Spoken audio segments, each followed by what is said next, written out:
Nah, sekarang saya akan coba untuk memberikan satu buah contoh lagi. Namun di sini filenya kita ketikkan secara manual, jadi tidak kita buat melalui coding.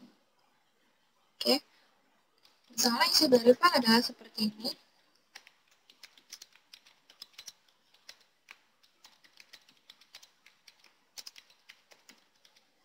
Oke. Nah, tentu jika format file seperti ini, kita akan sulit menggunakan XLF karena di sini katanya ada yang 1, ada yang 3 kata. Oke. Nah, untuk mempermudah, kita bisa menggunakan Eclipse. Ya. Di sini kita save dulu. Save di dalam proyek kita. Misalnya di sini namanya adalah game.txt.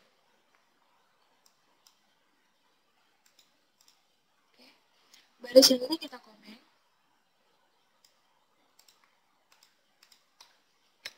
Sekarang di sini kita akan buat satu variabel penampung ya, dengan tipe array of string. Kemudian jangan lupa counternya. Dan seperti biasa kita menggunakan pointer dengan tipe file.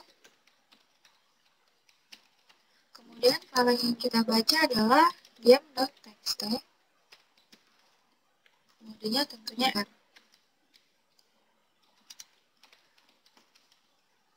Kita lakukan pengecekan file. Jika file tidak ada, maka kita cetak pesan ke layar konsol.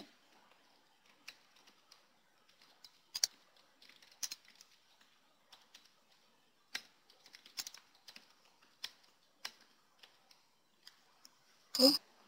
Nah, baru di baris ini kita melakukan pembacaan file.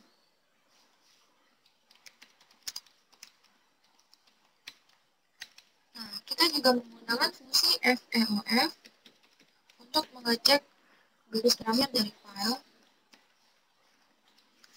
Nah, namun di sini kita tidak menggunakan xlf lagi, kita menggunakan fgets. Nah, parameter pertama dari fgets adalah buff ya. Jadi variabel penampung. Di sini kita akan tampung ke game ke count. Kemudian max count itu adalah maksimal karakter yang akan dibaca oleh fgets dikurang 1. Jadi misalnya kita tulis 100, dia akan membaca sampai karakter ke 99. Kemudian di sini adalah pointer filenya. Dan kemudian count-nya kita tambah.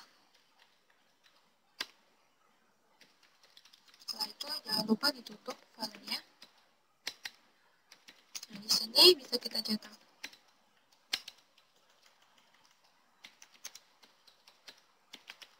count i++.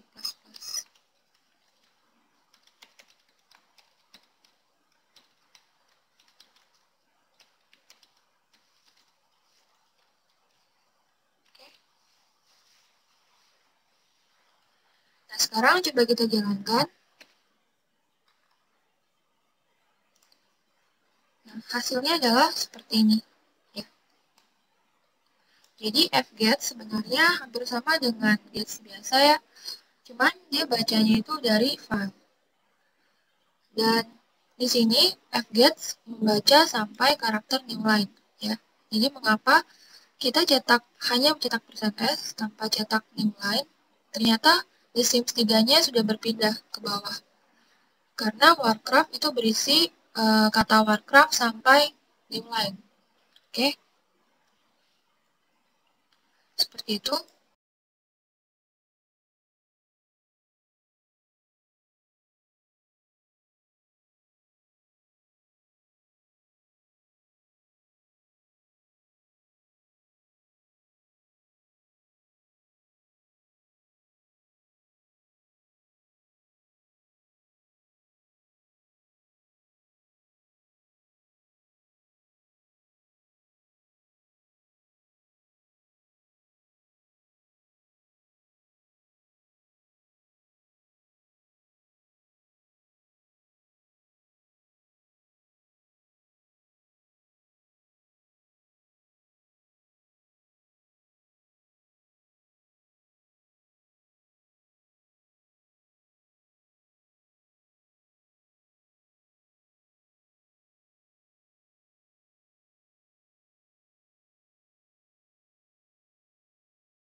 Nah, baris yang ini kita komen. Sekarang kita akan coba untuk membaca file. Nah, seperti biasa kita menggunakan pointer dengan tipe file. Di sini saya beri nama int. Kemudian kita menggunakan fungsi F4 untuk membuka file. Parameter pertamanya adalah nama file yang ingin dibaca. Kemudian di sini modenya. Karena kita ingin membaca file, maka mode yang kita gunakan adalah R. Oke. Nah, biasa dalam membaca file, kita lakukan sebuah pengecekan. Pengecekannya adalah seperti ini. If in sama dengan 0, maka jika data.txt-nya tidak ada. Nah, untuk mode W, tidak masalah file tidak ada. Jadi kalau data.txt-nya tidak ada, tidak masalah. Karena jika tidak ada, dia akan buat yang baru. Nah, sedangkan untuk mode R, data.txt harus ada. Jika tidak ada, maka di sini coba kita cetak file tidak ada.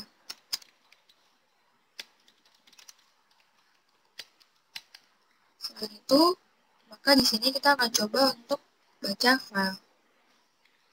Nah, untuk membaca file, kita menggunakan fungsi tambahan yaitu FLOF. Nah, fungsi dari FLOF itu adalah untuk mengecek baris terakhir. Nah, kita bisa gunakan seperti ini.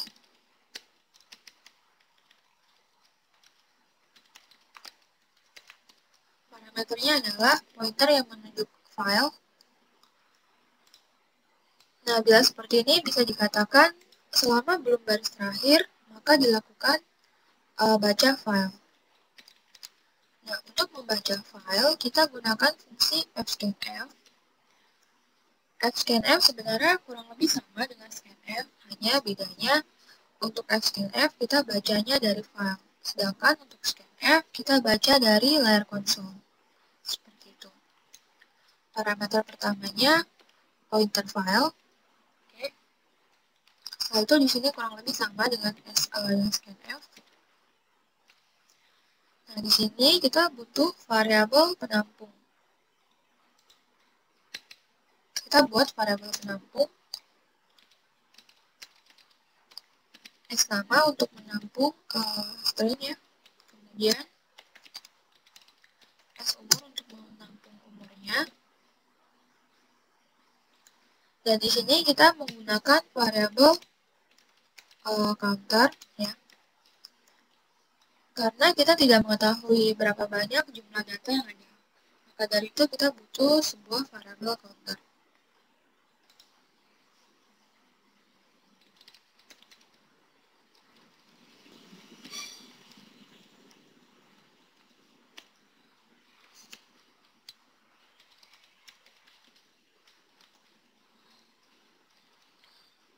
Sorry, di sini harusnya count ya. Count.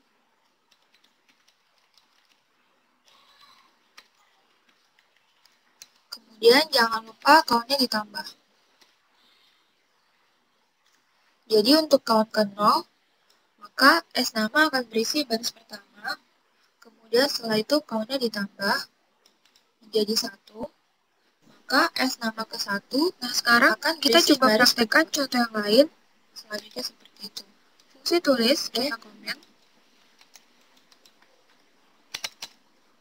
Nah, sekarang di sini kita akan menulis file dengan menggunakan array. Oke. Nah, seperti biasa kita gunakan ini kurang dari file jumlah data. Kemudian kita menggunakan fungsi fopen juga. Oke. Nah, misalnya di sini saya beri nama data.txt. Nah, kemudian modenya tentu saja W, karena kita ingin menulis ke file. Kemudian kita membuat array of string.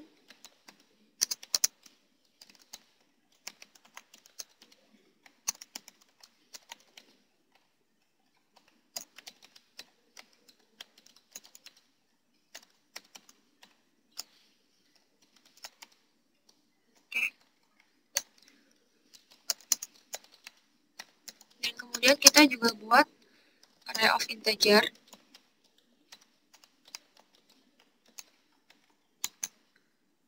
Sorry, di sini umur. Nah, kemudian untuk menulisnya kita gunakan looping.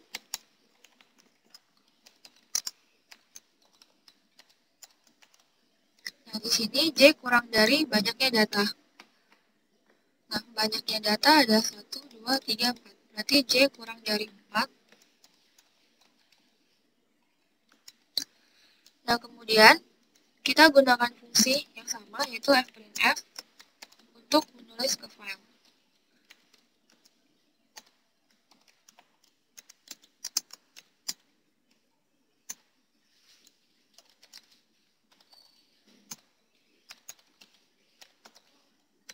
Oke. Agar lebih rapi, kita bisa gunakan /n. Jadi nanti yang harusnya tercetak itu adalah seperti ini formatnya. Oke, jadi harusnya Reni spasi 20, kemudian Bobo spasi 30, dan seterusnya. Oke, nah jangan lupa kita panggil fclose untuk menutup file. Oke, nah sekarang coba kita jalankan. Oke, kemudian kita ke folder project kita. Dan ini filenya data.txt. Nah, hasilnya seperti ini. Ya.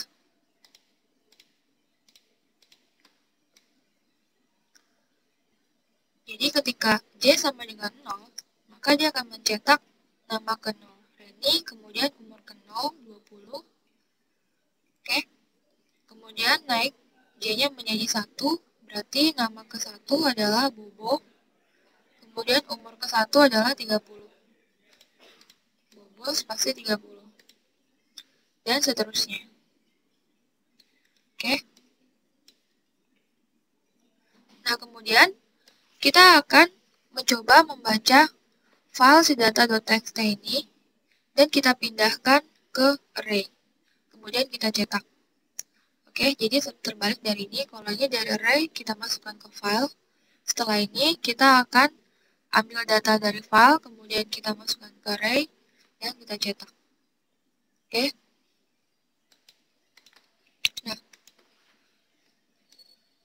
yang ini kita komen. Ya, saya beri catatan untuk tulis file. Oke. Nah, sekarang kita akan coba untuk membaca file. Caranya kurang lebih sama, kita menggunakan pointer file juga. Kemudian di sini saya beri nama in. Dan kita juga memanggil fungsi fopen. Oke. Kemudian nama file yang ingin kita baca, data.txt, setelah itu modenya. Nah, modenya jangan lupa, karena kita ingin membaca, maka kita menggunakan mode R. Oke.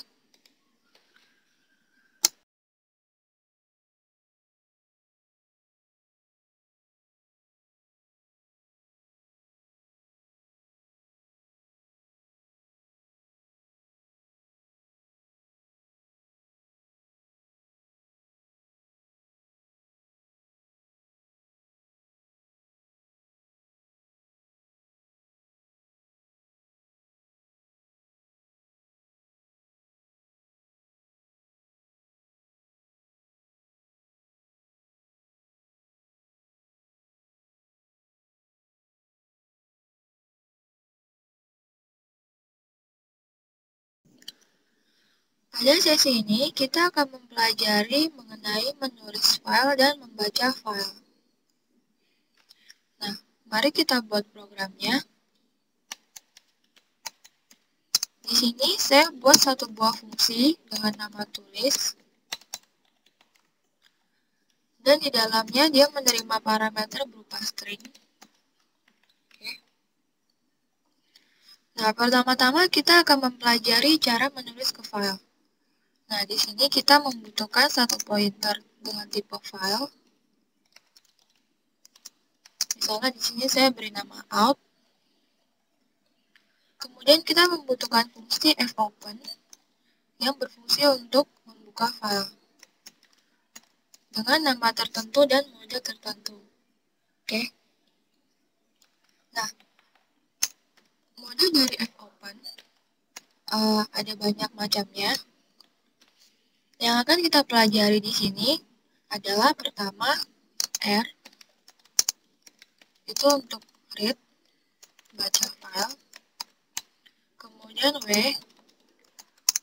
write, menulis file. A, append, fungsinya untuk menambahkan file. Oke. Nah, di sini misalnya kita mau membuka file tulis.txt.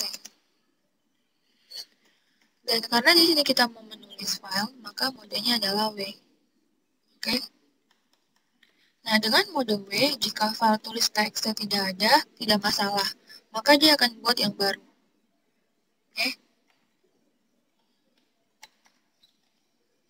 Kemudian kita membutuhkan satu fungsi dengan nama fprintf. Ya. Nah, fprintf sebenarnya kurang lebih sama dengan printf. Hanya hasil cetakannya dia ada di dalam file, bukan di layar konsol. Nah, parameter pertamanya adalah Oke, sekarang saya akan coba jelaskan secara singkat. Kemudian formatnya di sini hampir sama dengan printf. Jadi misalnya kita mau kursor sekarang sedang berada di sesuatu ya di sini di baris pertama. Nah, karena di dalam kemudian dicek ini kita sudah apakah ini sudah menjadi di baris terakhir? Ternyata belum. Oke. Jadi kita tulis maka dilakukan fscanf. Oke. Nah, count berisi 0, jadi S nama ke 0 berisi Reni. Nah, kebiasaan kalau kita menggunakan F-open, jangan lupa di 20 close. Jadi ketika kita kemudian sudah ditambah, berarti count kita sekarang menjadi 1. Oke, sekarang kursor ada di sini, di baris kedua. Kemudian dicek lagi, apakah apakah kursor sudah ada di akhir? Ternyata belum. Coba kita panggil dan dalam mainnya. Dimasukkan S nama ke 1 berisi 60, S umur ke 1 berisi 30. Setelah itu kursor berpindah ke sini. Kemudian count ditambah, jadinya sekarang adalah 2. Nah, kita jalankan. Dicek lagi, apakah kursor sekarang ada di baris terakhir? Ternyata tidak. Oke. Setelah itu, scanf.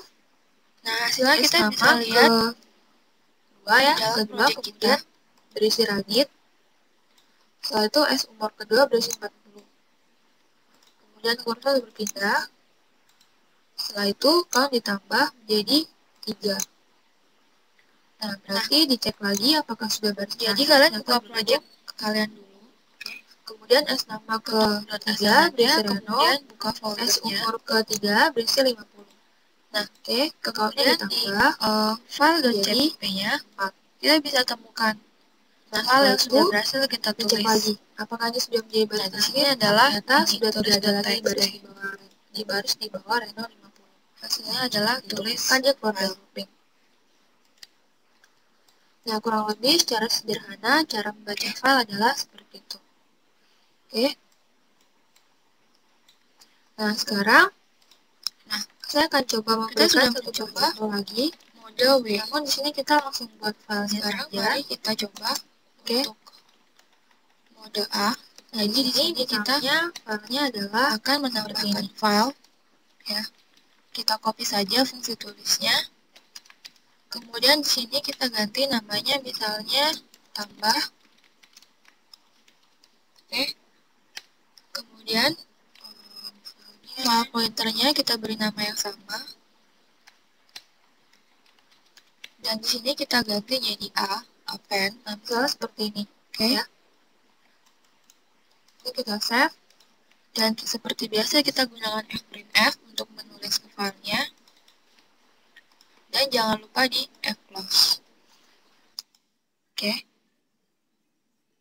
Berarti di sini kita sudah mempunyai 2 buah fungsi. yaitu tulis dan tambah.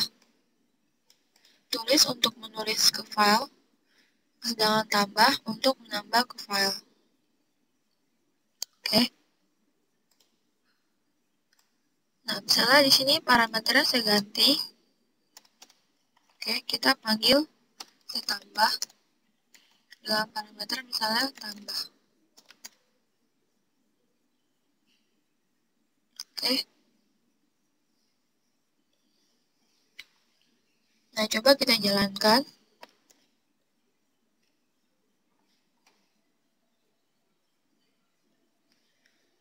Nah, setelah itu kita kembali ke project kita, ke folder project. Nah, di sini sudah ada. Tulis file, kemudian tambah.